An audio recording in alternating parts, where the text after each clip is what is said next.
بسم اللہ الرحمن الرحیم۔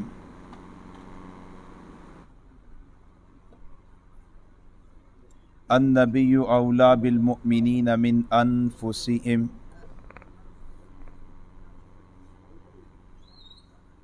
وقال النبی صلی اللہ علیہ وسلم لا یؤمن احدکم حتی اکون احب الیہ من والدہ وولدہ والناس اجمعین او کما قال علیہ الصلاۃ والسلام صدق اللہ وصدق رسولہ النبی الکریم ونحن علی ذلک لمن الشاہدین والشاکرین والحمد للہ رب العالمین۔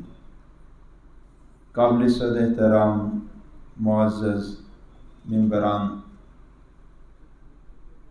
آج کا یہ پروگرام غیر روایتی اور غیر رسمی پروگرام ہے، اور عنوان اس کائنات کے جتنے بھی عنوانات ہیں، اس کائنات میں جتنے بھی عنوانات ہیں، ان میں سب سے پاکیزہ مقدس عنوان ہے۔ اور جیسے ابھی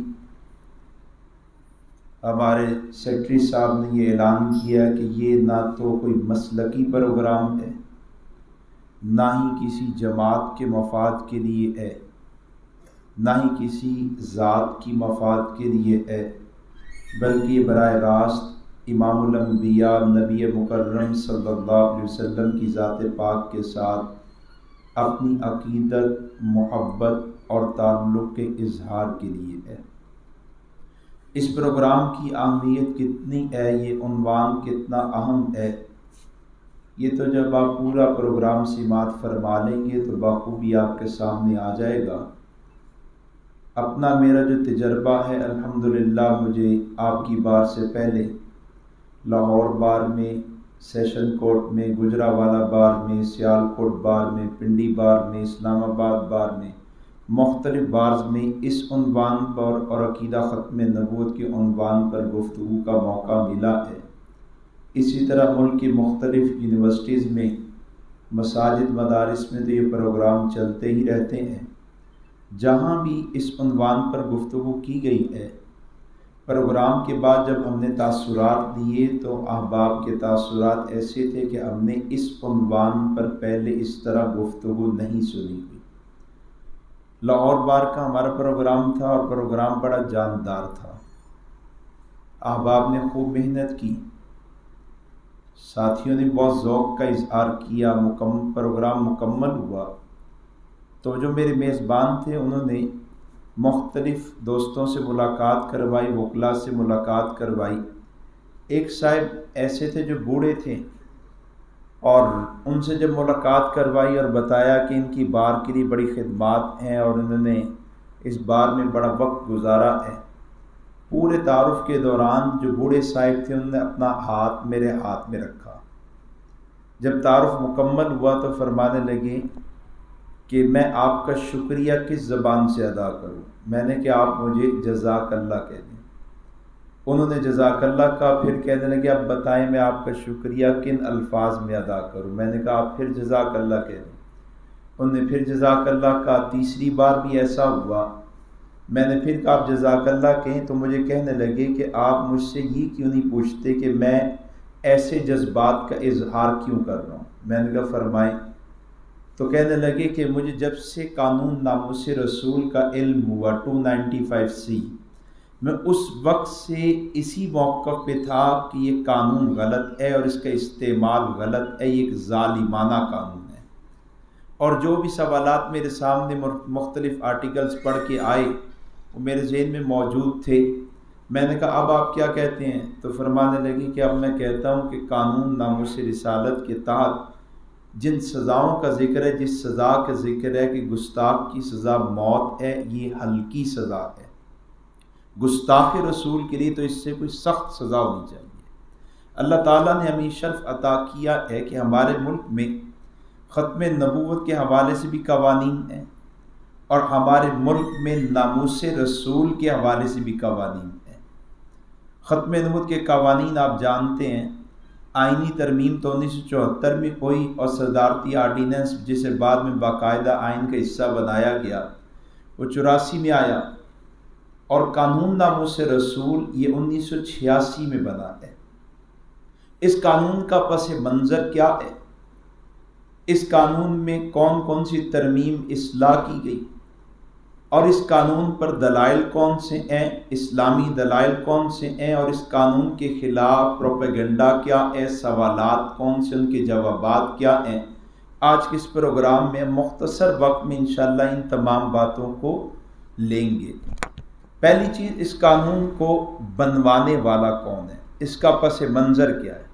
لاہور ہائی کورٹ کا ایک وکیل تھا مشتاق احمد راج، وہ کمیونسٹ ہوا، اسلام چھوڑ دیا، پھر اس نے اسلام کے خلاف کتاب لکھی اور اس کتاب میں اس نے نبی علیہ السلام کی توہین بھی کی۔ وہ کتاب چھپی اور وہ کتاب تقسیم بھی ہوئی، مختلف لوگوں تک کتاب پہنچی۔ وہیں جناب محترم اسماعیل قریشی صاحب جو سپریم کورٹ کے وکیل تھے، ان تک بھی کتاب پہنچی۔ ان نے کتاب کا مطالعہ کیا اور اس میں جب ان نے اللہ کی توہین، نبی علیہ السلام کی توہین، قرآن کی توہین پڑھی تو ظاہر ہے مسلمان تھے، برداشت نہیں کر پائے۔ رد عمل میں انہوں نے دو کام کیے۔ ایک کام یہ کیا کہ پورے ملک کی دینی تنظیموں کی قیادت کو دعوت دی، ایک اجلاس طلب کیا، اور دوسرا کام یہ کیا کہ وفاقی شرعی عدالت میں ایک پیٹیشن دائر کر دی جس میں گستاخی رسول کے لیے موت کا قانون بنوانے کا مطالبہ کیا گیا۔ یہ جو دینی قیادت کا ایک اجلاس ہوا، اس اجلاس میں 3 قراردادیں منظور ہوئی۔ پہلی قرارداد کہ ہم حکومت سے مطالبہ کریں کہ گستاخ کے لیے سزائے موت کا قانون بنایا جائے۔ یہ جو انگریز کے دور سے چلا آ رہا ہے قانون 295A، یہ ناکافی ہے۔ اس کی وجہ سے توہین رسالت کے مجرم کو کچھ سزا نہیں ہو پاتی، کوئی مؤثر سزا نہیں ہو پاتی۔ دوسرا مطالبہ رکھا گیا کہ یہ جو کتاب چھپی ہے اس کتاب کو ضبط کیا جائے، اور تیسرا مطالبہ یہ منظور ہوا کہ جس نے لکھا ہے اس شخص کو گرفتار کر کے اس کے خلاف قانونی کارروائی کی جائے۔ ادھر وفاقی شرعی عدالت میں پٹیشن دائر کر دی، اور 86 کی بات ہے، اسلام آباد ہوٹل کے اندر ایک خاتون نے نبی علیہ السلام کی توہین کی اور آپ کی صفت امی، جس کا اصل معنی مفہوم تو یہ ہے کہ امام الانبیاء نے دنیا میں کسی سے پڑھنا لکھنا نہیں سیکھا، لیکن اللہ نے آپ کو اولین و آخرین کے علوم عطا کر دیے۔ اس عورت نے صفت امی کا معنی بگاڑ دیا اور صفت امی کا معنی کیا کہ آپ نعوذ باللہ جاہل تھے، ان پڑھ تھے، اس طرح کے توہین امیز جملے الفاظ کا استعمال کیا۔ وہیں اجلاس میں موجود ایک صاحب نے احتجاج کیا اور مطالبہ کہ آپ اپنے الفاظ واپس لو، اس نے الفاظ واپس نہیں لیے۔ اس پر پھر ایک چھوٹی سی تحریک چلی ہے، اور اس تحریک کے نتیجے میں قومی اسمبلی میں ایک بل پیش ہوا جس میں مطالبہ کیا گیا کہ گستاخ رسول کے لیے سزائے موت کا قانون مقرر کیا جائے، بنایا جائے۔ یہ بل پیش کرنے والی یاپا نثار فاطمہ میاں آسن صاحب کی والدہ تھی، وہ اس وقت قومی اسمبلی کی ممبر تھی۔ انہوں نے بل پیش کیا، متفقہ طور پر یہ قرارداد پاس ہو گئی، بل منظور ہو گیا، اور پھر اس پر قانون بنا 295C۔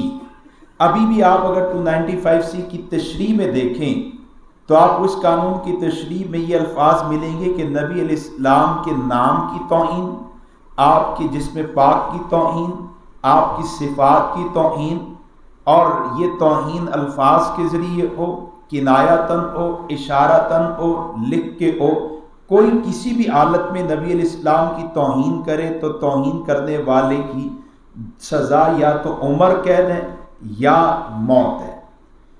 جناب اسماعیل قریشی صاحب نے اس قانون کے بننے کے بعد وفاقی شرعی عدالت میں ایک پٹیشن دائر کی اور مطالبہ کیا کہ یہ جو آپ نے قانون بنا دیا ہے، اس قانون میں 2 سزاؤں کا ذکر ہے کہ مجرم کو 2 سزاؤں میں سے ایک سزا ملے گی، یا تو عمر قید یا سزائے موت۔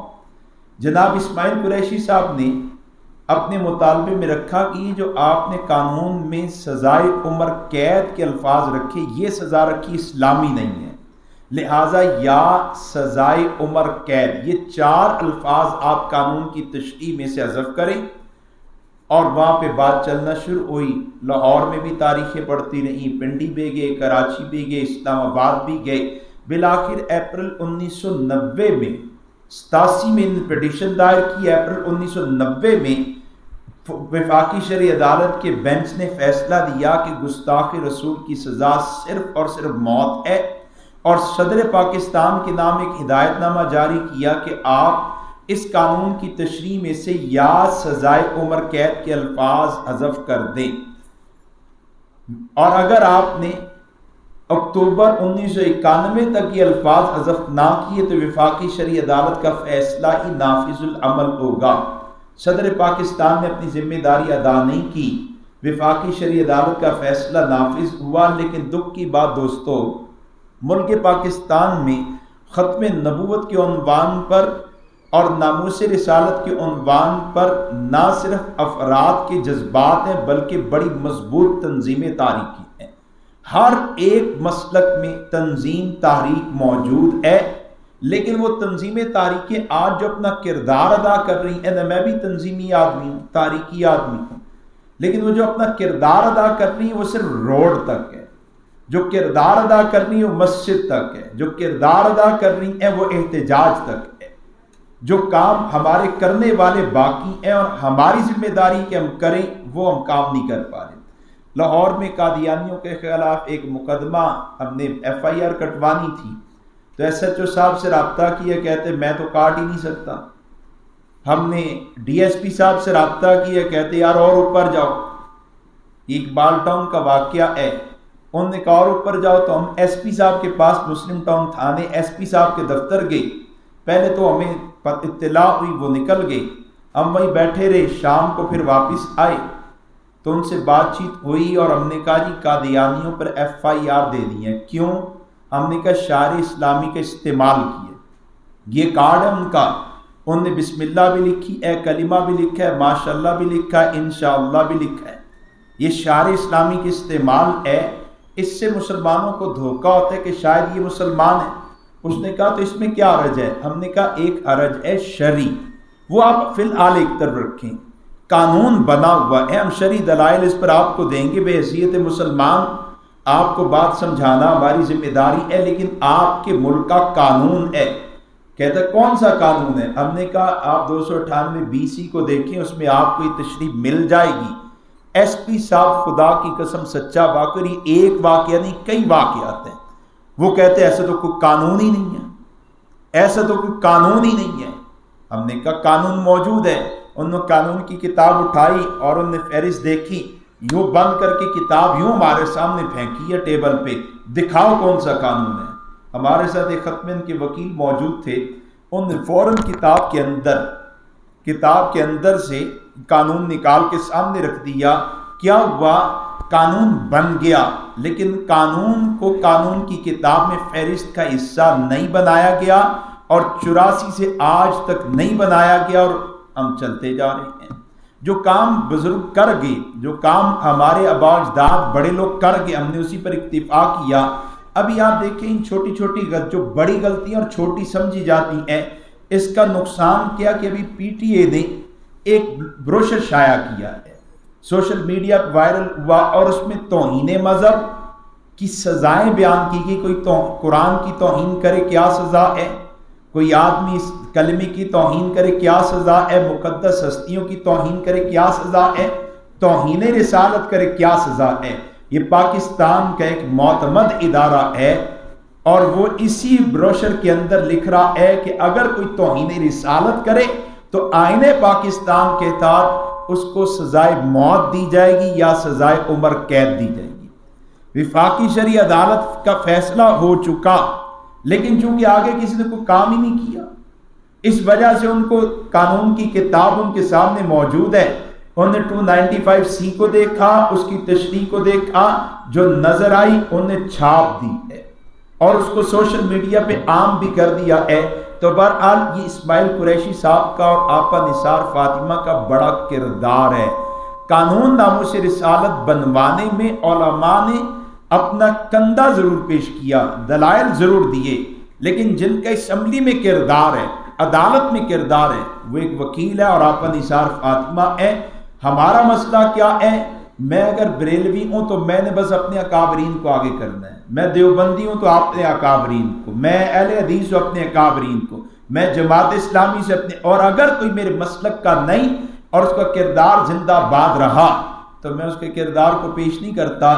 میں مدرسوں میں جاتا ہوں اور ہر مسلک کے مدرسے میں چلا جاتا ہوں، جب میں پوچھتا ہوں قانون ناموس رسول کس نے بنوایا، کس نے بنوایا، تو کوئی کہتا ہے فلاں مولانا نے، کوئی کہتا ہے فلاں، اور جو مشہور عالم ہوتے ہیں ان کا نام لیا جاتا ہے۔ میں نے کہا دیکھو یار، اتنا بڑا کام 2 لوگ کر گئے لیکن ہم نے ان کو یاد نہیں رکھا۔ آپ میں جتنے لوگ موجود ہیں نا، بوڑھے جوان، آپ گجرات کی ہیں، لاہور کے، گجرات کہیں کے بھی ہیں، پورے پاکستان میں آپ کو ان 2 شخصیات کو مذہبی حلقے کی طرف سے خراج تحسین پیش نظر نہیں آئے گا۔ کوئی ہدیہ تبریک نہیں، خراج تحسین نہیں۔ وجہ کیا ہے؟ نہ تو جانتے ہیں کہ کردار کن کا، اور نہ ہی ہماری توجہ اس طرف ہوتی ہے کہ بھائی حضور کے ساتھ کوئی بندہ دوسرا وفا کر جائے تو اس کو یہ نہیں دیکھنا اس کا پیشہ کیا ہے، اس کی مصروفیت کیا ہے، اس کا ظاہری حلیہ کیا ہے۔ ہم نے تو دیکھنا ہے کہ ہمارے نبی کے ساتھ وفا کی ہے، وفا والوں کو تو اللہ کی سنت نوازتے ہیں۔ تو بہرحال یہ ترمیم ہوئی۔ اس ترمیم کے بعد، اصلاح کے بعد، آج تک ملک میں قانون چلا رہا ہے، لیکن اس قانون کے بالمقابل ایک پروپیگنڈا ہے جو بڑے زور و شور کے ساتھ جاری ہے، اور پوری قوت لگائی جاتی ہے کہ کسی طرح قانون ناموس رسول کو ختم کیا جائے، یا کم از کم اس قانون کے اندر ترمیم کر دی جائے۔ آپ یونیورسٹیوں میں چلے جائیں، میں حلف دیتا ہوں، کارگزاری سناؤں گا تو بات لمبی ہو جائے گی، میں حلف دیتا ہوں، اللہ کی قسم کھا کے کہتا ہوں، میں جس ادارے میں گیا، نوجوان طبقے کے سامنے ہم تقریباً کوئی 3100 سکول کالج یونیورسٹیوں میں اپنے پروگرام کر چکے ہیں۔ آپ کے گجرات یونیورسٹی میں بھی ہو چکا ہے، لاہور کے اداروں میں بھی، اور بھی مختلف شہروں کے اندر۔ ہم جہاں کہیں گئے اور قانون ناموس رسالت اور ختم کے قوانین کے حوالے سے بات کی تو سوالات ہمارے مجمع کے ذہنوں میں موجود ہیں۔ ایک کوشش تو ہے نا، کبھی حکومت کو ایجنڈا ملتا ہے اور حکومت نے اس پر عمل کرنے کی کوشش کرنی ہوتی ہے، قانون ناموس رسالت میں چھیڑ چھاڑ کی کوشش کرتے ہیں۔ میں کسی سیاسی جماعت سے وابستہ نہیں ہوں، نہ مذہبی سیاسی جماعت سے وابستہ ہوں، نہ ہی غیر مذہبی سیاسی جماعت سے وابستہ ہوں۔ میرے لیے ایک عنوان ہے، سرکار کی ختم نبوت، سرکار کی ناموس کے ساتھ وابستہ ہوں۔ جو کسی بھی سیاسی غیر مذہبی اور مذہبی تنظیم سے وابستہ ہو، جب وہ اپنی باہیں پھیلاتا ہے، نبی علیہ السلام کی ناموس ختم کے لیے کام کرنے پر آمادگی ظاہر کرتا ہے، تو ہم اسے اپنا مرشد مانتے ہیں، اسی کو اپنا قائد لیڈر مانتے ہیں۔ تو جہاں کہیں گے سوالات ہے، کیوں؟ انگریزی اخبارات، اگر آپ میں کوئی صاحب ذوق اور مطالعہ کرتا رہا اس عنوان پہ، تو ان کے سامنے سارے حالات ہیں۔ انگریزی اخبارات میں اس قانون کے خلاف آرٹیکل چھپتے ہیں، ہمارے الیکٹرانک میڈیا پر اس قانون کے خلاف پروپیگنڈا کیا جاتا ہے، ہماری یونیورسٹی کالجز کے اندر ٹیچرز کی ذہن سازی کر کے اس قانون کے خلاف سوالات نوجوان نسل کے ذہنوں میں ڈالے جاتے ہیں۔ مقصود کیا ہے کہ اگر ڈنڈے کی قوت پر ہم قانون نہیں بدل سکتے تو ہم افرادی قوت اکٹھی کریں، لوگوں کے ذہنوں کے اندر اس قانون کے بارے میں کچھ تحفظات آ جائیں۔ جیسے سوال کرتے ہیں کہ یہ جو قانون ناموس رسول ہے، یہ تو قرآن و سنت سے ثابت ہی نہیں ہے۔ لمز کے اندر جبران ناصر پروگرام کر کے گیا اور یونیورسٹی کی اجازت سے پروگرام کیا، یونیورسٹی کی آڈیٹوریم میں پروگرام کیا، اور عنوان کیا ہے؟ یہ جو بلاسفیمی لا ہے 295C ہے، یہ قانون غلط قانون ہے۔ ہم نے مطالبہ کیا، وہاں ہمارے کچھ احباب تھے کہ ہمیں بھی اجازت دیں، ہم اس بات پر دلائل دیں کہ قانون ناموس رسالت قرآن و سنت کے بالکل موافق قانون ہے، اس پر دلائل موجود ہیں، اور سوالات، شبہات اور اعتراضات کی جوابات ہیں۔ آج 3 سال سے زیادہ کا عرصہ ہو چکا، ادارہ اجازت نہیں دیتا۔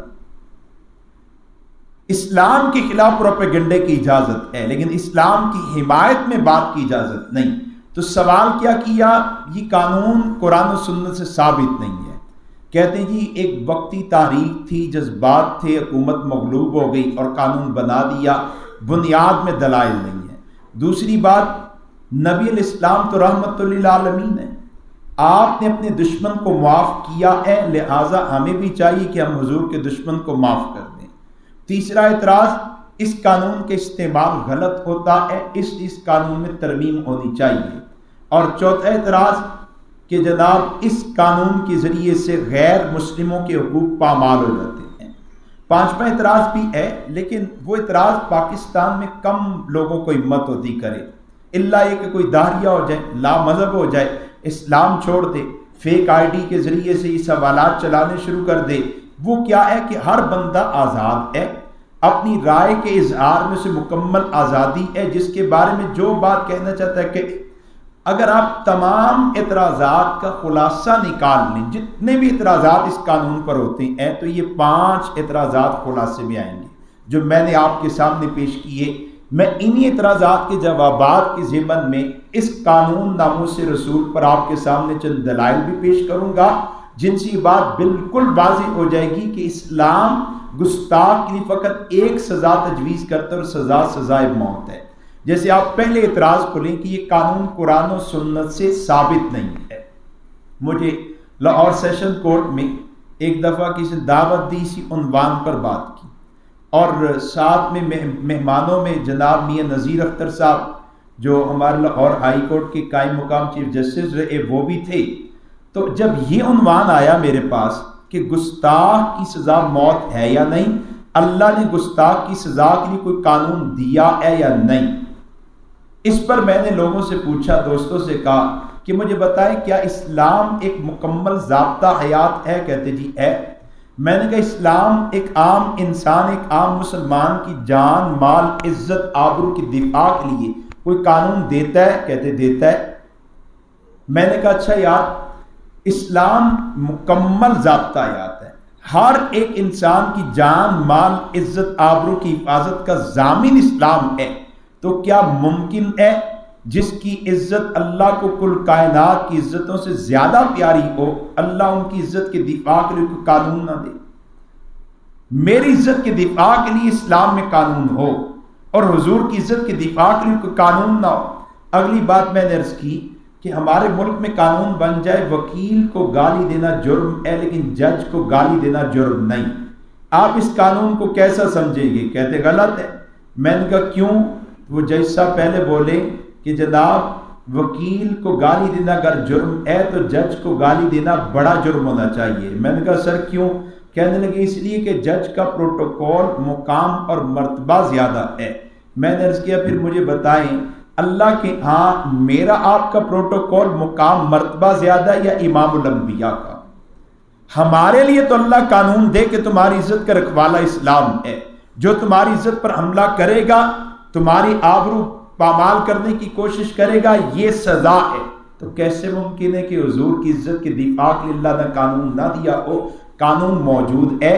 آپ جناب اسماعیل قریشی صاحب کی کتاب توہین رسول اور قانون توہین رسول، اس کا مطالعہ کریں تو اس میں انہوں نے ساری بحث بھی نقل کی ہے، دلائل بھی نقل کی ہیں، اور وہ سارے دلائل پہلے سے کتابوں میں نقل ہوتے آ رہے تھے۔ یہی دلائل وفاقی شرعی عدالت میں بھی پیش ہوئے۔ میں ان میں سے 3 آیتیں اور 3 روایتیں، 3 حدیثیں آپ کے سامنے پیش کرنے جا رہا ہوں۔ پہلی آیت ہے سورہ بقرہ کی، سورہ بقرہ کی آیت نمبر 104 ہے۔ اللہ رب العزت فرماتے یا ایھا الذین آمنوا لا فرماتے ہیں یا ایھا الذین آمنوا لا تقولوا راعنا وقولوا انظرنا واسمعوا وللکافرین عذاب علیم۔ قرآن کی کسی آیت کو سمجھنا ہونا تو آپ اس کا ترجمہ کرتے ہیں، اس کی شان نزول کو دیکھتے ہیں، تفسیری نکات دیکھ لیتے ہیں۔ یہ آیت اتری کیوں؟ اللہ فرماتے ہیں اے ایمان والو لا تقولوا راعنا، بڑی توجہ سے میری باتیں سن لیجئے گا۔ اللہ کے فضل و کرم سے میں سینکڑوں صفحات کا خلاصہ آپ کے سامنے پیش کر رہا ہوں۔ لا تقولوا راعنا، اللہ فرماتے ہیں نبی کو راعنا مت کہا کرو، اور اللہ کہہ کن کو رہے؟ ایمان والوں کو۔ لا تقولوا راعنا، نبی کو راعنا مت کہا کرو، وقولوا انظرنا، لفظ راعنا کی جگہ انظرنا بولا کرو، واسمعوا وللکافرین عذاب علیم، کان کھول کر سن لو، کافروں کے لیے دردناک عذاب ہے۔ اس آیت کی شان نزول میں سارے مفسرین ایک بات لکھتے ہیں، حضور کی مجلس میں صحابہ بھی بیٹھتے ہیں، یہودی منافق بھی بیٹھتے ہیں۔ صحابہ نے جب حضور سے کوئی بات کرنی ہوتی ہے تو وہ کہتے ہیں راعنا، را الف عین نون الف، 5 حروف پر مشتمل یہ لفظ ہے راعینا۔ اس لفظ راعینا کا مطلب ہے سنیے، ہمیں بات کا موقع دیجیے، ہماری طرف نظر مہربانی کیجیے۔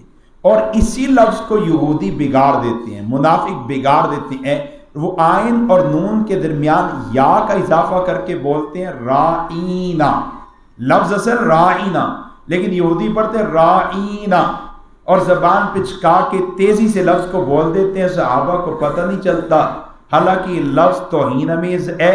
عربی زبان میں اس کا معنی بنتا ہے سن ہمارے چرواہے۔ عبرانی زبان میں جائیں تو یہی لفظ عبرانی میں بھی موجود ہے اور اس کا معنی بنتا ہے، اس کا اور توہین امیز معنی بنتا ہے یہ توہین کرتے ہیں۔ تو اللہ نے آیت اتاری یا ایھا الذین آمنوا لا تقولوا راعینا۔ یہاں پہ بڑی قابل توجہ بات ہے، توہین کرنے والے یہودی ہیں۔ ارشاد ہونا چاہیے تھا یا ایھا الذین ہادوا، اے یہودیوں، غلطی وہ کر رہے ہیں تو انہی کو مخاطب کرتے، اور اللہ پہلے خطاب کر بھی رہے ہیں یا بنی اسرائیل یا بنی اسرائیل یا بنی اسرائیل، لیکن حرمت رسول کی بات ہے تو اللہ نے یہودیوں سے خطاب نہیں کیا، مومنوں سے خطاب کر کے مجھے آپ کو یہ پیغام دیا کہ گستاخ رسول میری نگاہ میں اتنا مردود اور ذلیل ہے کہ میں رب اس سے خطاب ہی نہیں کرتا۔ پہلے اللہ خطاب کر رہے ہیں یا بنی اسرائیل یا بنی اسرائیل یا بنی اسرائیل، نعمتیں بھی بیان کر رہے ہیں کہ ہم نے تم پر نعمتیں کی، پھر نعمتوں کی ناقدری ناشکری کی وجہ سے، کفران نعمت کی وجہ سے جو عذاب آئے، اللہ ان سزاؤں عذابوں کو بھی ذکر کرتی ہے۔ لیکن جب یہودی توہین رسالت کر بیٹھے تو اللہ نے خطاب کا شرف چھین لیا، اور قرآن مقدس میں 113 مقامات پر یا ایھا الذین آمنو یعنی مومنوں سے خطاب ہے۔ ان 113 مقامات میں پہلی جگہ ہے جہاں اللہ نے مومنوں سے خطاب کیا تھا۔ خطاب اللہ کرے بڑا شرف ہے نا، جیسے کوئی بزرگ ہے، اس کے 100 مرید بیٹھے ہیں، وہ ایک سے خطاب کرے۔ مجھے کل ہی میرے بزرگ نے خطاب کیا، مولانا منیر صاحب، میں ایک دم زیادہ متوجہ ہو گیا کہ میرے لیے اس پورے مجمع میں مجھے پکارا، خطاب کیا، تو میرے لیے کون سی خاص بات ہے۔ اعزاز بھی سمجھا بھی۔ میں شاہ صاحب کو آتے ہوئے بتا رہا تھا کہ کل مفتی صاحب نے میرا مجمع میں یوں نام لے کے مجھے یہ نصیحت کی، جب اللہ نے خطاب کیا تو مومنوں کو خوشی ہوئی، لیکن پورے قرآن میں پہلا موقع جب اللہ نے مومنوں کو خطاب کا شرف دیا وہ یہی ہے جب اللہ مومنوں کو حضور کا ادب سکھانے لگے ہیں۔ کافروں سے خطاب کا شرف چھین لیا، مومنوں کو خطاب کا شرف دیا، اور آگے فرمایا لا تقولوا راعینا، صحیح لفظ بھی چھوڑ دو، جس صحیح لفظ میں نبی کی توہین کا پہلو آ جائے تم وہ صحیح لفظ بھی چھوڑ دو۔ پھر فرمایا وَاسْمَعُوا وَلِلْكَافِرِينَ عَذَابٌ أَلِيمٌ، کان کھول کر سن لو، کافروں کے لیے دردناک عذاب ہے۔ اس دردناک عذاب کی صورت کیا ہوگی، اور صحابہ نے اس آیت سے گستاخ کی سزا کیا سمجھی؟ حضرت سعد ابن معاذ، حضرت سعد ابن عبادہ اور پھر جمیع صحابہ اس آیت کے نزول کے بعد مدینہ میں ایک اعلان کرتے ہیں۔ ویسے تو میں ملٹی میڈیا کے ذریعے وہ حوالہ جات کتابوں کے عکس بھی دکھاتا ہوں، لیکن وہ آج شاید کو مسئلہ بنا۔ اعلان کیا کرتے ہیں وہ صحابہ فرماتے ہیں والذی نفسی بیدی لئن سمعت آمنکم من راجل منکم لأضربن عنقا، کہ اے یہودیوں اگر آئندہ ہم نے تم سے توہین رسالت سن لی تو ہم تمہیں قتل کر دیں گے۔ اور فتح القدیر کے مصنف علامہ شوکانی اپنی تفسیر میں لکھتے ہیں جب صحابہ نے مدینہ میں اعلان کیا کہ آئندہ توہین رسالت کی تو ہم قتل کریں گے، فانتہت الیہود، پھر یہودی باز آگے۔ یہ بات یہودیوں تک پہنچی کہ صحابہ نے عام اعلان کر دیا گستاخ کو ہم قتل کریں گے، یہودی رک گئے۔ یہ بات مومنوں تک پہنچی، مومنات تک پہنچی، صحابہ نے اعلان کر دیا، وہ عقیدہ سمجھ گئے۔ یہی بات جناب رسول پاک صلی اللہ علیہ وسلم کی ذات تک پہنچی کہ میرے صحابہ نے مدینہ میں عام اعلان کر دیا کہ آئندہ توہین رسالت کی گئی تو ہم قتل کریں گے۔ اگر گستاخ کی سزا موت نہ ہوتی تو اللہ کی قسم حضور صحابہ کو روک دیتے، پھر حضور صحابہ کو روک دیتے، حضور نے صحابہ کو نہیں روکا۔ تو یہ پہلی آیت جو مفسرین اور علماء نقل کرتے آئے وفاق شرعی عدالت میں بھی بطور دلیل پیش کی گئی۔ دوسری آیت ہے سورہ توبہ کی آیت نمبر 61، اس میں اللہ رب العزت فرماتے والذین یؤذون رسول اللہ لہم عذاب علیم. والذین یؤذون، یا قابل توجہ لفظ ہے یؤذون. یہی لفظ اللہ نے سورہ احزاب کی آیت نمبر 57 میں استعمال کیا، ان الذین یؤذون اللہ ورسولہ لعنہم اللہ فی الدنیا والآخرہ. سورہ توبہ کی آیت نمبر 61 اور سورہ احزاب کی آیت نمبر 57، ان دونوں آیتوں میں اللہ نے لفظ یؤذون استعمال کیا ہے. پہلے آپ لفظ یؤذون کو سمجھے. یؤذون کہتے ہیں زبان سے کسی کو برا کہنا، گالی دینا، توہین کرنا. تو پہلی آیت بھی کہتی ہے جو لوگ رسول پاک صلی اللہ علیہ وسلم کی توہین کرتے ہیں، اور سورہ احزاب کی آیت بھی کہتی ہے جو رسول پاک کی توہین کرتے ہیں ان کے لیے کیا ہے؟ فرمایا دردناک عذاب ہے. دوسری آیت میں فرمایا لعنہم اللہ فی الدنیا والآخرہ، دنیا آخرت میں ان کے لیے لعنت ہے. اس لعنت اور دردناک عذاب کی صورت دنیا میں کیا ہے؟ میرے پاس بہت سے مفسرین علماء کے حوالے ہیں. جب یہ اختلاف چلا ہی نہیں تھا نا کہ حضور کے گستاخ کی سزا موت ہے یا نہیں، میں اس زمانے کی بات، انگریز کی آمد سے پہلے کی بات کر رہا ہوں، موجودہ چند فتنوں کی آمد اور وجود سے پہلے کی بات کر رہا ہوں. اسلام کی 14 صدیوں کے اندر علماء جو دلائل دیتے رہے ان میں یہ 2 آیتیں ہیں. اس پر سارے علماء کے حوالہ جات، لیکن میں فی الحال نہ امام اعظم امام ابو حنیفہ کو پیش کرتا ہوں، نہ امام احمد بن حنبل کو، نہ امام شافعی کو، نہ امام مالک کو، نہ کسی اور فقیہ کو. ہم جاتے ہیں اس ذات کے پاس جن پر قرآن نازل ہوا اور جنہوں نے براہ راست اللہ سے قرآن سمجھا ہے. حضور نے گستاخ کی سزا کیا سمجھی، ان آیات کا مفہوم کیا سمجھا؟ پہلی روایت بخاری شریف جلد 2 کی ہے. حضور صحابہ کے مجمع میں آئے اور آ کے فرمایا من لکعب ابن اشرف. بڑے غور سے سنیے گا، یہ من لکعب ابن اشرف، اے صحابہ تم میں کون جو کعب بن اشرف سے مجھ محمد کا بدلہ لے؟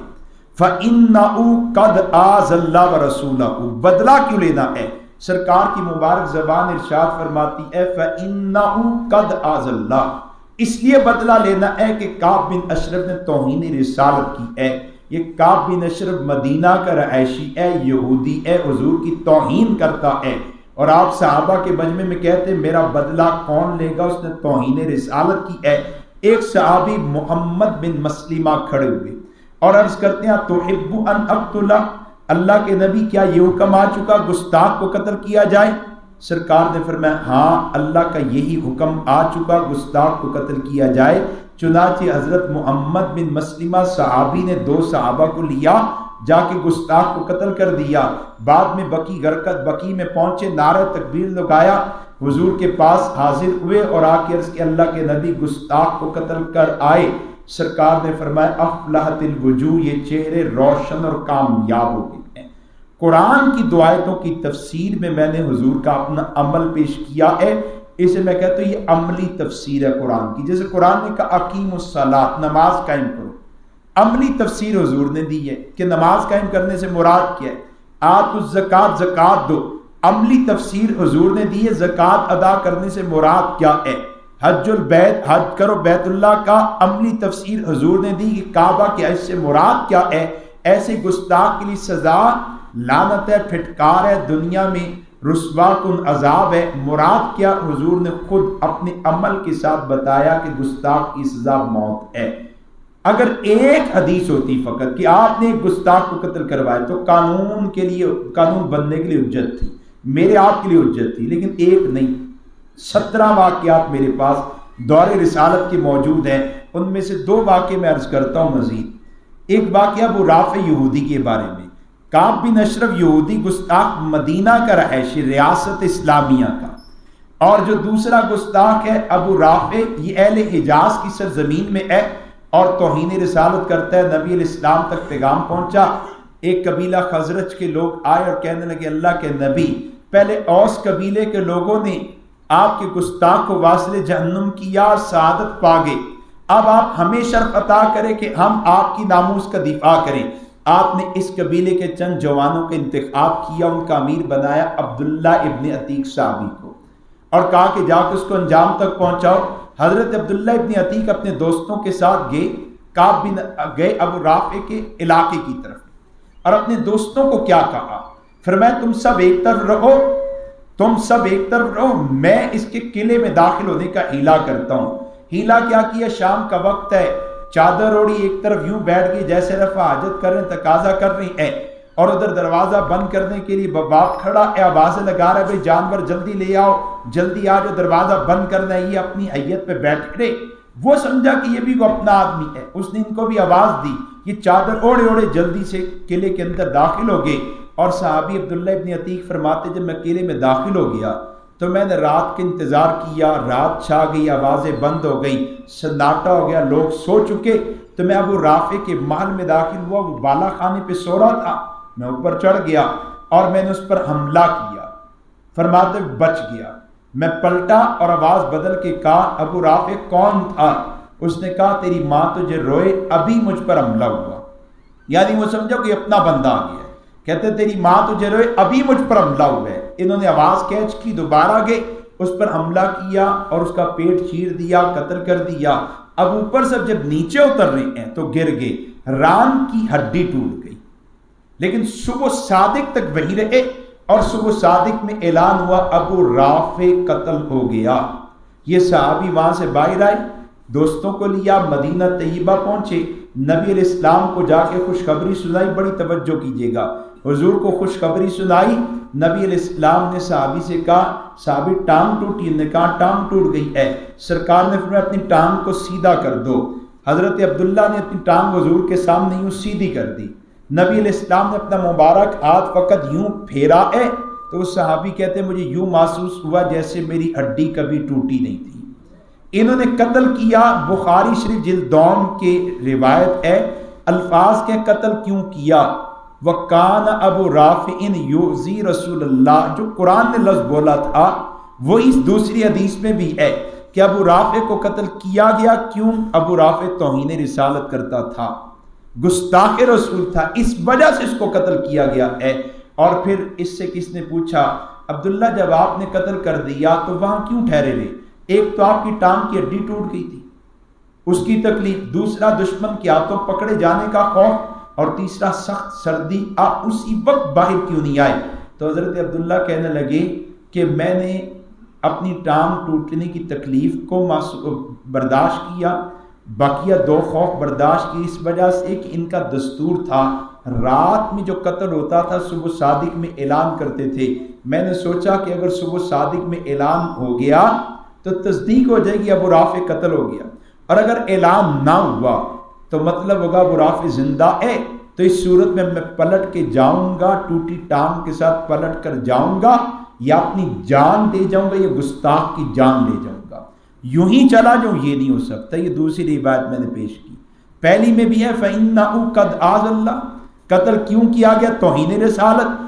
دوسری بخاری شریف کی روایت کیوں قتل کیا گیا؟ وہ کان ابو رافع یؤذی رسول اللہ، توہین رسالت۔ اور تیسری روایت ہے فتح مکہ کے موقع کی، یہ بھی بخاری شریف کی ہے، مکہ فتح ہو گیا، حضور نے عام اعلان کیا لا تثریب علیکم اليوم، آج تم سے کوئی بدلہ نہیں لیا جائے گا، حرم کی حدود میں آؤ تمہیں معاف کر دیا جائے گا، اپنے گھروں کو اندر سے بند کر لو معاف کر دیا جائے گا۔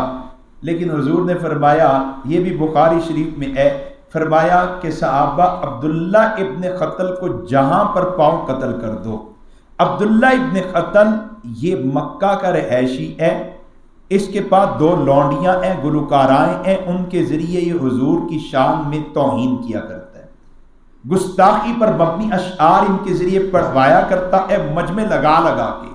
آج مکہ فتح ہوا تو سرکار کو حکم کیا ملا کہ اللہ کے نبی، اے میرے نبی، سب کے لیے معافی، لیکن عبداللہ ابن قتل کے لیے معافی نہیں ہے۔ آپ نے صحابہ کو کہا جہاں پاؤ قتل کر دو۔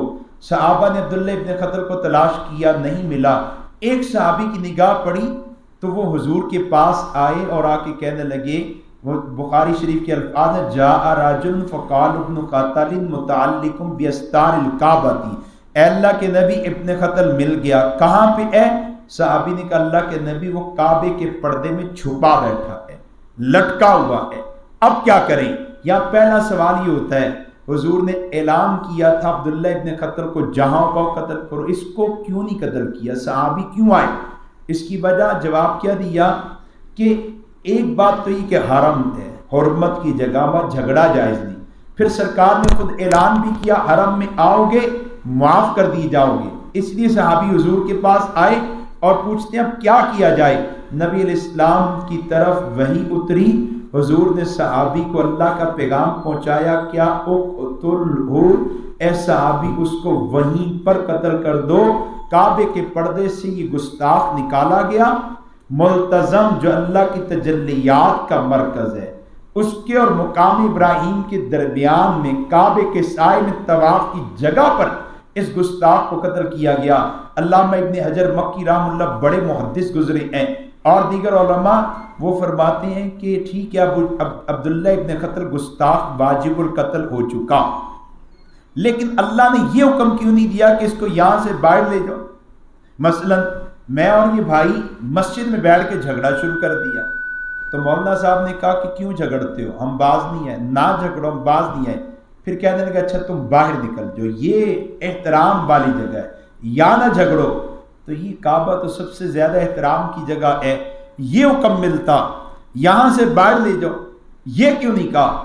تو حضرت ابن حجر مکی رحمہ اللہ فرماتے ہیں اور دیگر محدثین کہ اصل میں اس دن اللہ نے کعبے کی حرمت اٹھا لی تھی اور تا قیامت آنے والے لوگوں کو بتا دیا کہ میری نگاہ میں محمد رسول اللہ صلی اللہ علیہ وسلم کی حرمت زیادہ ہے، کعبے کی حرمت کم ہے، اور کعبہ بھی میرے نبی کے گستاخ کو پناہ نہیں دے سکتا۔ یہیں پر اس کو قتل کیا گیا ہے۔ اس کے علاوہ حضرت خالد بن ولید نے گستاخ کو قتل کیا، حضرت علی المرتضیٰ نے گستاخ کو قتل کیا، حضرت عمر فاروق نے گستاخ کو قتل کیا، حضرت عمیر ابن عدی نے گستاخ کو قتل کیا۔ 17 واقعات تو میرے کچے حافظے میں موجود ہے کہ حضرات صحابہ نے گستاخان پیغمبر کو قتل کیا، اور 2 طرح سے قتل کیا، ایک ہے نبی کی تشکیل پر، اور دوسرا ہے جب توہین رسالت ہوتی تو صحابی خود قانون بن گیا، جیسے عمیر ابن عدی رضی اللہ عنہ کا واقعہ آتا ہے، نابینا تھے، لونڈی نے توہین رسالت کی برداشت نہیں کر سکے، خنجر پکڑ کے اس کو قتل کر دیا۔ پورے مدینہ میں یہ شور برپا ہوا، ام ولد کو قتل کیا گیا ہے۔ ام ولد یعنی جس لونڈی سے اولاد بھی ہے، 2 بیٹے تھے ان کے، لیکن قتل کر دیا، اپنی لونڈی کو قتل کر دیا۔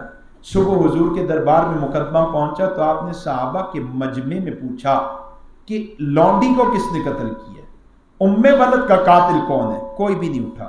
پھر آپ نے کہا اپنی ام ولد کا قاتل، لونڈی کا قاتل کون؟ کوئی نہیں اٹھا۔ پھر آپ نے کہا لونڈی کا قاتل کون؟ اور پھر فرمایا کہ میں اسے اس حق کی قسم دیتا ہوں جو میرا اس پر ہے، اور نبی کا کیا ہے؟ النبی اولا بالمؤمنین من انفسہم، نبی کا مومنوں پر مومنوں کی جان سے بھی زیادہ ہے۔ جب کہا نا میں اس حق کی قسم دیتا ہوں جو میرا اس پر ہے، تو اب صحابی کھڑے ہو گئے۔ آپ نے فرمایا قریب آ جو۔ حضرت عبداللہ ابن مسعود فرماتے ہیں میں بیٹھا تھا، جب وہ پھیلان کے نابینا تھے نا، پھیلان کے قریب آ رہے تو ان کے بدن پر کپ کپی طاری ہو چکی تھی۔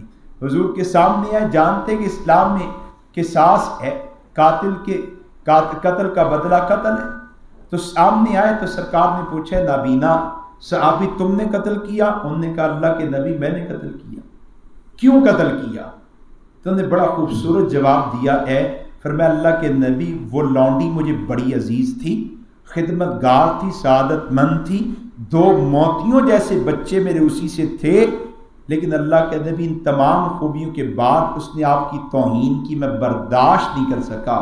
نبی علیہ السلام نے فرمایا الا ان دما حدرن، اے صحابہ گواہ بن جاؤ، اس کا خون رائے گا گیا، مطلب اب اس صحابی سے کوئی قصاص نہیں لیا جا سکتا، اس سے قصاص نہیں لیا جا سکتا۔ اور اہل مدینہ نے کہا تھا نابینا نے اپنی ام ولد کو قتل کیا، سرکار نے فرمایا اے صحابہ جس کو تم نابینا سمجھتے ہو اسی کو تو اللہ نے بینائی عطا کی ہے۔ یہی ہے وہ جس نے پہچان لیا کہ ام ولد بیٹوں کی ماں لونڈی کا مقام زیادہ ہے یا جناب محمد کریم صلی اللہ علیہ وسلم کی عزت کا مقام زیادہ ہے۔ دلائل بہت سے ہیں، ان تمام دلائل کی روشنی میں بالکل 2 ٹوک واضح ہو جاتا ہے کہ حضور کے گستاخ کی سزا موت ہے۔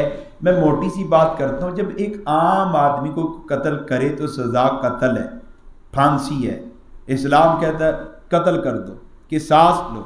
ایک عام آدمی اس کو قتل کیا تو سزا قتل ہے، تو کیا نعوذ باللہ رسول پاک صلی اللہ علیہ وسلم کی عزت کا مقام عام آدمی کی جان سے کم ہے؟ حضور کی عزت کا مقام تو کل کائنات کی جانوں سے عزتوں سے زیادہ ہے. جس کا مقام جتنا زیادہ ہوتا جاتا ہے اس کے لیے قانون اتنا زیادہ سخت ہوتا جاتا ہے. اور یہاں یہ بات بھی یاد رکھنے کی ہے، قانون سخت ہو تو بندے کی عزت ظاہر ہوتی ہے، قانون نرم ہو تو بندے کی حیثیت کم ہوتی ہے. اگر اللہ تعالیٰ حضور کے گستاخ کے لیے کوئی نرم سا قانون رکھتے تو مطلب کیا ہوتا؟ اللہ کہ ہاں نعوذ باللہ حضور کی عزت اتنی ہے نہیں کہ ان کے گستاخ کو پندے پہ چڑھایا جائے، قتل کیا جائے. قتل سزا رکھی یہ بتانے کے لیے کہ ان کا مقام میرا اتنا بلند ہے کہ دنیا میں اگر کس نے ان کی توہین کی تو اس کی دنیا میں سزا موت ہی ہے. آگے آ جائیں. یہ جو طبقہ ہے جو اس قانون کو نہیں مانتا، یہ دو وجہ سے نہیں مانتا. یا تو جہالت ہوتی ہے یا پھر یہ سازشی ہوتا ہے، پیڑ ہوتا ہے. یا جہالت ہے یا پیڑ ہے.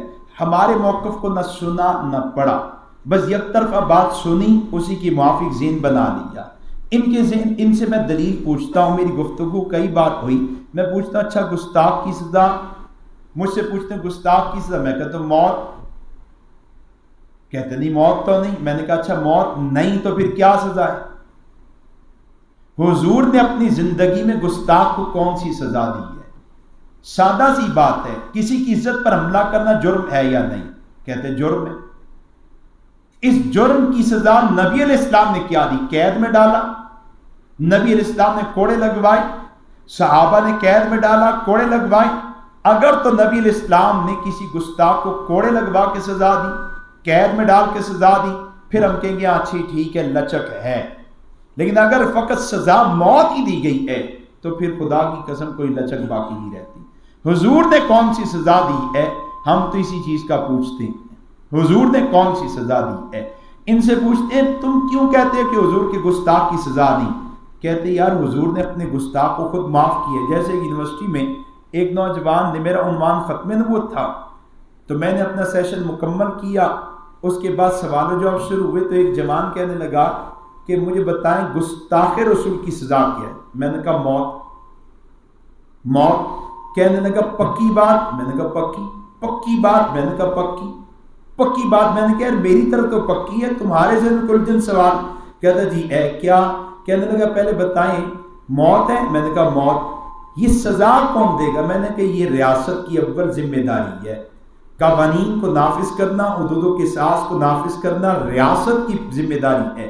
ریاست سزا دے. جیسے کسی نے چوری کی، ریاست ہاتھ کاٹے، ہم ریاست پر دباؤ ڈالیں گے کہ وہ ان سزاؤں کو نافذ کرے. کہنے لگا اچھا آپ کہتے ہیں گستاخ کی سزا موت ہے، لیکن طائف کی وادی میں جو کچھ ہوا حضور کی توہین ہوئی تھی؟ میں نے کہا ہاں. پھر حضور نے معاف کیا یا بدلہ لیا؟ میں نے کہا معاف کیا. حضور کی کمر مبارک پر اونٹ کی گندی اوجی رکھی گئی تھی؟ میں نے کہا رکھی گئی. پھر حضور نے معاف کیا بدلہ لیا؟ میں نے کہا مکہ میں معاف کیا، بعد میں بدلہ لیا. میں تفصیل عرض کر دیتا ہوں. کہتے اچھا حضور کو شاعر مجنون کہا گیا؟ میں نے کہا کہا گیا. پھر حضور نے معاف کیا؟ میں نے کہا معاف کیا. بہت سے واقعات میرے سامنے لا کے اختتام پہ کہنے لگے کہ دیکھو مولانا حضور اپنے دشمن کو معاف کرتے ہیں اور آپ کہتے ہیں کہ حضور کے دشمن کی سزا موت ہے. آپ کے ملک کا قانون کہتا ہے حضور کے دشمن کی سزا موت ہے. یہاں کے رہنے والے کہتے ہیں کہ دشمن رسول کی سزا موت ہے. حضور کا عمل اور آپ کا عمل اور. اس نے دلائل سنے نہیں، موضوع میرا کوئی اور تھا، اس لیے اس کے ذہن میں یہ بات آئی. کہنے لگا کہ حضور کا عمل اور ہے، آپ کا عمل اور. یہ تضاد کیوں ہے؟ میں نے کہا میں جواب عرض کرتا ہوں، لیکن تم یہ بتاؤ اگر تمہیں کوئی گالی دے معاف کرو گے؟ مجھ سے کہنے لگا حضور معاف کرتے تو آپ بھی گستاخ کو معاف کریں. میں نے کہا اگر تمہیں کوئی گالی دے معاف کرو گے؟ چپ. میں نے کہا تمہاری بہن کی عزت پر کوئی حملہ کرے، عزت لوٹ لے، معاف کرو گے؟ فوراً بولا نہیں. میں نے کہا یار بڑے دکھ کی بات ہے. کیا؟ میں نے کہا مجھے لگتا ہے کہ تمہارے دل میں ماں بہن بیٹی کی عزت کا مقام زیادہ ہے، حضور کی عزت کا مقام کم ہے. کہتے وہ کیسے؟ میں نے کہا تم خود ہی کہہ رہے ہو کہ حضور کی عزت پر حملہ ہو تو دشمن کو معاف کر دو. ہاں میری ماں بہن بیٹی کی عزت پہ حملہ تو میں معاف نہیں کروں گا، میں بدلہ لوں گا. اچھا چلو بتاؤ اگر تمہاری ماں بہن بیٹی کی عزت پامال کرنے والا تم پر تشدد کرے، موبائل لیپ ٹاپ چھینے، پیسہ چھینے، بھاگ جائے، اور جناب کے پاس میں آؤں اور آ کے کہوں کہ آپ کے دشمن کو میں نے معاف کیا، میری معافی کا اعتبار کرو گے؟ کہنے لگا نہیں۔ میں نے کہا کیوں؟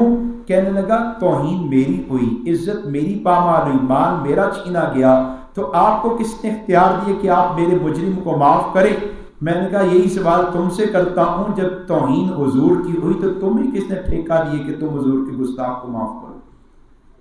تمہارے دشمن کو تم معاف کرتے ہو، تو حضور کے دشمن کو، عزت کے لٹیرے کو میں معاف کروں؟ تم معاف کرو۔ خدا کی قسم یہ معاف کرنے کے اختیار صدیق اکبر کے پاس بھی نہیں تھا، اس لیے صدیق اکبر نے بھی گستاخ کو معاف نہیں کیا۔ کسی ایک صحابی نے یہ علت بیان نہیں کی معاف کرو۔ مسئلہ کیا ہے؟ یہ الجھن کیوں پیدا ہوتی؟ دو وجہ سے۔ ایک بات تو یہ کہ حضور رحمت للعالمین ہے، دوسری بات کہ لوگوں کے ذہنوں میں وہ سوالات آتے، وہ واقعات آتے ہیں جن میں حضور نے گستاخوں کو معاف کیا ہے، لیکن تفصیلات نہیں آتی، تحقیقی بات نہیں آتی۔ دوستو یہ جتنے معافی کے واقعات ملتے ہیں یہ سارے مکہ کی زندگی کی ہیں، اور مکہ کی زندگی میں نہ ریاست ہے، نہ حکمرانی ہے، نہ ہی حدود و قصاص کی سزائیں نازل ہوئی ہیں، کوئی سزا نازل نہیں ہوئی۔ مکہ کی زندگی میں ریاست ہی نہیں ہے، حکمرانی نہیں ہے، مکہ کی زندگی کے اندر حدود و قصاص کے احکامات نازل ہی نہیں کیے گئے، قاتل کو قتل نہیں کیا گیا، زانی کو کوڑے نہیں مارے گے، شرابی کو کوڑے نہیں مارے گے۔ تو کیا اب یہ کہا جائے گا کہ اسلام میں قاتل کی سزا نہیں، اسلام میں زانی کی سزا نہیں، شرابی کی سزا نہیں؟ نہیں، ہم کہیں گے بھی مکہ کی زندگی میں حکم نہیں آیا، حکم آیا مدینہ کی زندگی میں۔ جیسے مدینہ کی زندگی میں ریاست ملی، حکمرانی قائم ہوئی، تو قاتل کے لیے سزا آئی، چور کے لیے سزا آئی، زانی کے لیے سزا آئی، دیگر حدود و قصاص کے احکامات نازل ہوئے، پھر نافذ کیے گئے۔ ایسے ہی مدینہ کی زندگی میں گستاخ کے لیے بھی سزا آئی اور پھر سزا کو نافذ کیا گیا۔ یہ لوگ مکہ کی زندگی دکھا دیتے ہیں جس میں احکامات نازل ہی نہیں ہوئے، اور مدینہ کی زندگی دکھاتے ہیں جہاں ریاست ہے، حکمرانی ہے، اور جہاں پہ اللہ کی طرف سے احکامات نازل کیے گئے ہیں۔ اس وجہ سے ان کو الجھن ہو جاتی ہے۔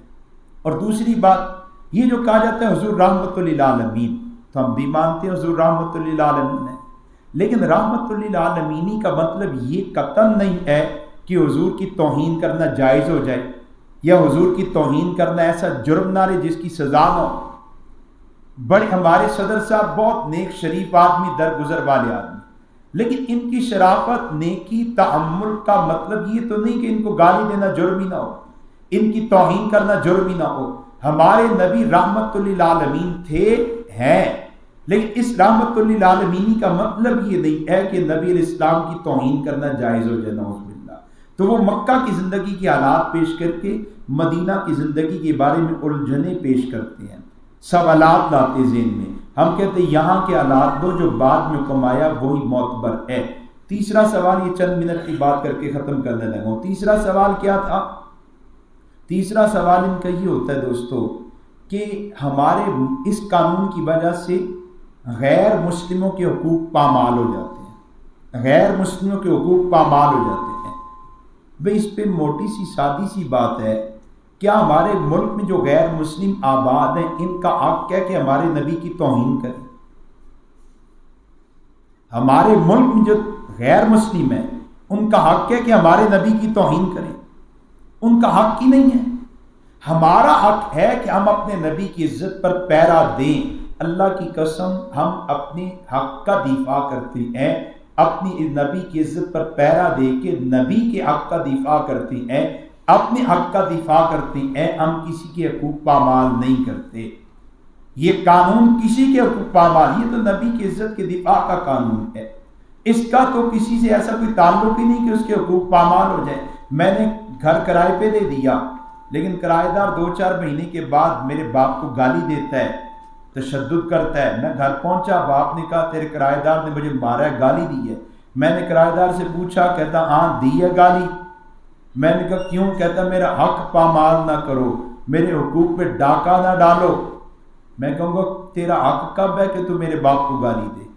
جو تیرا حق بنتا تھا تجھے دے دی ہے، اگر رینٹ لے رہا ہوں تو گھر دی ہے، اگر بل لے رہا ہوں تو تجھے سہولیات دی ہیں، اب تیرا حق یہ بھی ہو کہ تو میرے باپ کو گالی دے، نہ، یہ تیرا حق نہیں ہے، میرے باپ کی عزت محفوظ رہے، یہ میرا حق ہے، جیسے میں نے اس کے حقوق اس کو ادا کیے اور اپنے حق کا دفاع کیے، ایسے ہمارے ملک میں جو غیر مسلم ہیں، ہم کہتے تمہارے حقوق ہیں، ریاست دے رہی ہے، ہم بھی دے رہے ہیں، لیکن تمہارا یہ حق نہیں ہے کہ تم ہمارے نبی کی توہین کرو اور پھر کوئی جرم بھی نہ ہو، اس پر سزا بھی نہ ہو۔ بھئی ریاست جو قانون بناتی ہے نا، اقلیت اکثریت کے لیے یکساں ہے۔ میں اگر ہیلمٹ پہنے بغیر روڈ پہ آیا اور میں اکثریت سے تعلق رکھتا ہوں تو پولیس والے کا اختیار ہے چلان کاٹے، اور اگر اقلیت میں کوئی آ جائے، عیسائی ہندو آ جائے، تو تب بھی چلان کٹے گا۔ وہ کہ جی میں تو اقلیت سے تعلق رکھتا ہوں، اس قانون کی وجہ سے میرے حقوق پامال ہو گئے، تو وہ کہے گا نہیں، تیرے حقوق پامال نہیں ہوئے، تیرا حق بھی محفوظ ہوا ہے، لوگوں کے حقوق بھی محفوظ کیے گئے ہیں۔ جیب کترہ گرفتار ہوا، عدالت میں پیش ہوا تو جج کو اپنی منطق جھاڑتا ہے، کہتا ہے جج صاحب آپ کے قانون کی وجہ سے میرے حقوق پامال ہو گئے۔ جج نے پوچھا کیسے؟ کہنے لگا دیکھیں میں نے مارے کھا کھا کے جیب کاٹنے کا فن سیکھا، گھر کا خرچہ خرچہ چلنا شروع ہو گیا، بیوی بچوں کا پیٹ چلنا شروع ہو گیا، پلنا شروع ہو گیا، اور اب پکڑا گیا ہوں اور آپ کے سامنے پیش کیا گیا ہے، اس قانون کی وجہ سے میں پکڑا گیا ہوں، اس قانون کی وجہ سے میری روزی روٹی پر جو ہے نا وہ حرف آیا ہے، میرے بچوں کے حق پامال ہوئے ہیں۔ تو جج کہے گا بے وقوف گدھے آدمی، تو یہ کس نے کہا ہے کہ لوگوں کی جیبیں کاٹنا تیرا حق ہے؟ لوگوں کا مال محفوظ رہے، یہ لوگوں کا حق ہے، ہم نے ان کے حقوق کی حفاظت کا قانون بنایا ہے۔ اسی طرح نبی کی عزت محفوظ رہے، یہ نبی کا حق ہے، اہل ایمان اہل اسلام اسلامیہ پاکستان کا حق ہے، ریاست نے اسلامیہ پاکستان کے حق کے دفاع کے لیے قانون بنایا ہے۔ چوتھی بات دوستو اور آخری بات، وہ اعتراض کیا کرتے ہیں، کہتے ہیں جی کہ قانون ناموس رسالت کے استعمال غلط ہوتا ہے۔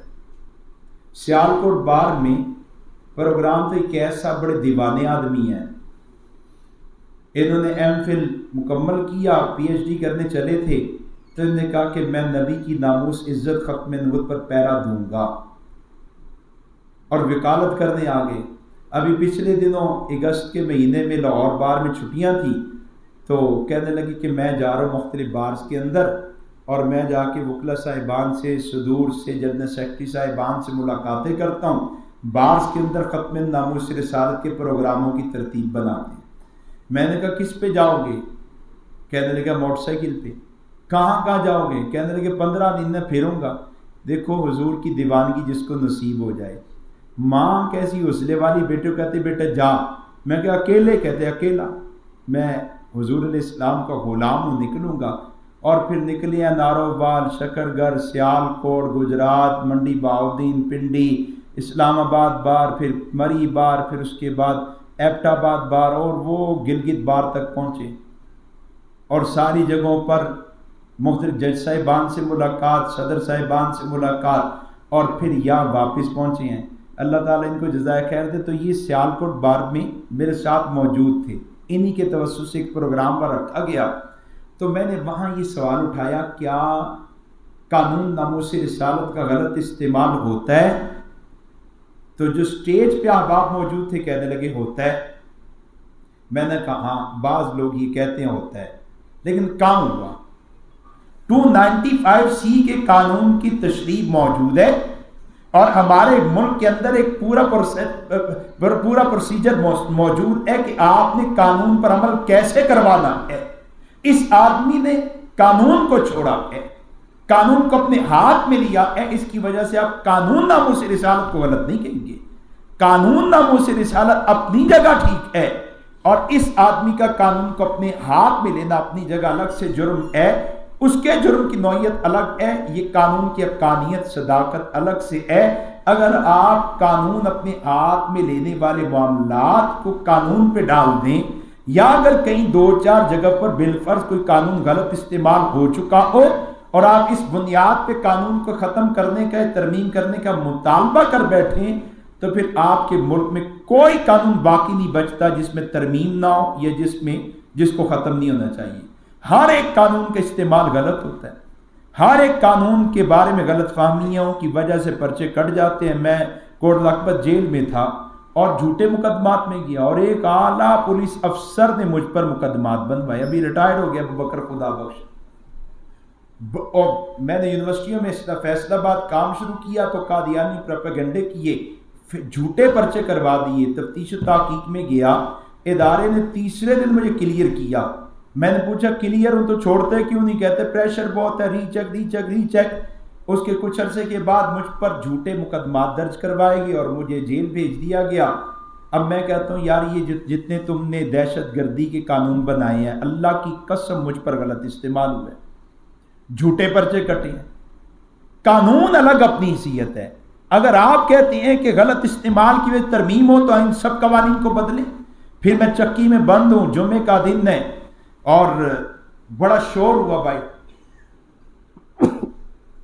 دروازہ کھلا، لمبے چوڑے 2-4 نوجوانوں کو ادارے انتظامیہ جو اندر لائی اور 2 کو میری چکی میں ٹھوک دیا، بند کر دیا، گالیاں دے رہے ہیں۔ میں نے ٹھنڈا ٹھنڈا کیا اور میں نے کہا جمعہ مبارک ہے، درود پاک پڑھو، اللہ تعالیٰ سے مدد مانگو۔ ٹھنڈے ہوئے۔ اس کے بعد پوچھا کہاں سے؟ گجرانوالہ سے۔ کس کیس میں؟ کہتے قتل کے۔ میں نے کہا قتل کیا تھا؟ کہتے اللہ کی قسم قتل کوئی نہیں کیا، 4 بھائیوں پر 302 کا پرچہ بنا، دشمنی ضرور تھی، قاتل اپنی قاتل کوئی اور تھا اور 12 سال جیل میں ہو چکے ہیں۔ تو میں کہتا ہوں اس قانون کا غلط، آپ اس بات کو زیادہ اچھی طرح جانتی ہیں۔ یہ اسلام آباد میں پولیس والوں میں نے بات کی تو میں نے کہا قانون ناموس رسالت کا غلط استعمال ہوتا ہے، یعنی جھوٹے پرچے آپ کاٹتے ہیں۔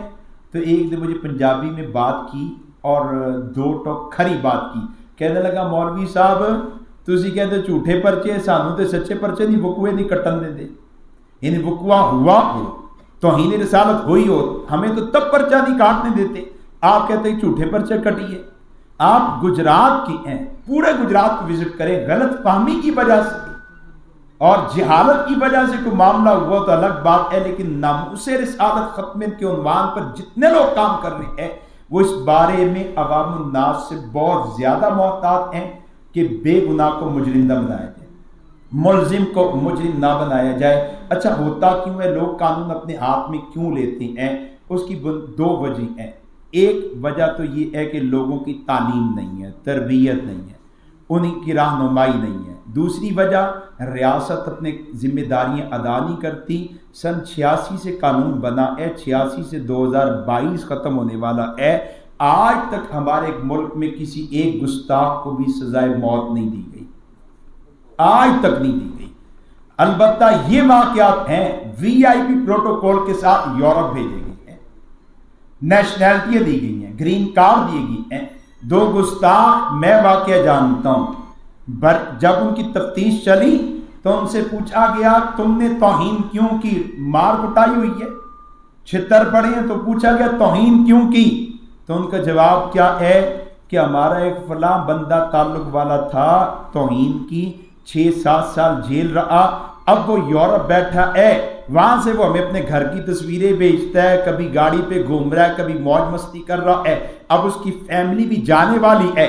تو ہم نے کہا ہے تو رسک، لیکن لے جاؤ، توہین رسالت کرو، 2-4-5-7 سال جیل کاٹیں گے، اس کے بعد لوگوں کی توجہ ہٹ جائے گی، ہمیں بھی VIP پروٹوکول کے ساتھ یورپ بھیجا جائے گا، نیشنلٹی مل جائیں گی۔ جب ہم ان کو توہین رسالت کیسوں کے نیچے گرین کارڈ دیتے ہیں، ہم ان کو مختلف ممالک کی نیشنلٹیاں دیتے ہیں، تو اس وجہ سے توہین رسالت کے واقعات بڑھ جاتے ہیں، یہ جرأت جسارت کرنے والے آگے بڑھتے ہیں۔ ایک کام ہماری ذمہ داری ہے، ہم عوام کو سمجھائیں قانون کیا ہے، اس قانون پر عمل درآمد کیسے اور کس نے کرنا ہے، کیسے کروانا ہے۔ اور دوسری ذمہ داری حکومت کی ہے کہ حکومت وقت اپنی ذمہ داری سمجھے۔ اگر 2 گستاخوں کو، صرف 2 گستاخوں کو پھانسی کے پھندے پہ چڑھا دیا جائے تو ہمارے ملک سے توہین رسالت کی طوفان ختم ہو جائے گا۔ FIA کی رپورٹ ابھی آپ دیکھ لیں، ہمارے ملک میں سوشل میڈیا کے ذریعے تقریباً 1000 سے زیادہ لوگ ملک پاکستان میں موجود ہے توہین رسالت کر رہے ہیں۔ کل رات میری لاہور بار کے ایک وکیل صاحب طیب قریشی صاحب سے ملاقات ہوئی، انہوں نے بتایا ایک گستاخ گرفتار کروایا ہے ہم نے، اور قصور شہر سے گرفتار کروایا ہے، قصور شہر سے۔ کہتے جب ہم نے چھاپا پڑوایا اور اس کو گرفتار کیا، گھر سے نکالا، لائے ہیں، تو پورا محلہ جمع ہو گیا اور نعرے کے لگ رہے گستاخ رسول کی ایک سزا، سرطن سے جدا، سرطن سے جدا۔ اور پھر ایک بچہ آیا کوئی 15-16 سال کو، اس کے ہاتھ میں کالک ہے، بھئی یہ کیا؟ کہتے میں منہ تے مل نہیں ہے۔ تو میں نے وہاں لوگوں سے پوچھا تمہیں پتہ تھا یہ گستاخ ہے؟ کہنے لگے ہمیں خبریں ملتی رہتی تھی یہ سوشل میڈیا پر توہین رسالت کرتا ہے۔ میں نے وکیل صاحب سے پوچھا کتنے سال توہین رسالت کی؟ کہنے لگے 8 سال سے پیغمبر علیہ السلام کی توہین کر رہا تھا، 8 سال سے۔ قصور شہر میں ہے، کیا قصور شہر میں ناموس رسالت ختم کی تنظیمیں نہیں تھیں؟ 8 سال کیوں توجہ نہیں ہوئی کہ قانون پر عمل درآمد نہیں ہوتا؟ جو قانون پر عمل درآمد کروانے کا معاملہ اسے پیچیدہ کیا گیا، ایس پی تک ریفر کر دیا جاتا ہے، ایس پی ملاقاتیں نہیں کرتا، 100 طرح کے پھڈے ڈال دی جاتے ہیں۔ اور پھر دوسرا مسئلہ، لوگ کہتے ہیں جی ایجنسی ادارے آ جاتے ہیں، ہم خود تفتیش تحقیق میں چلے جائیں گے، نظریاتی محنت نہیں ہے، تربیت نہیں ہے، جس کی وجہ سے ہمارے ملک کے اندر توہین رسالت کے طوفان ہے۔ میں آپ دوستوں سے درخواست کرتا ہوں کہ آپ وکیل ہیں، 2 طبقے اگر ملک پاکستان میں فعال ہو جائیں، اپنی ذمہ داری ادا کر لیں تو انشاءاللہ ملک میں اسلام بھی ہو اور ملک کے اندر ناموس رسالت ختم کی حفاظت بھی ہو۔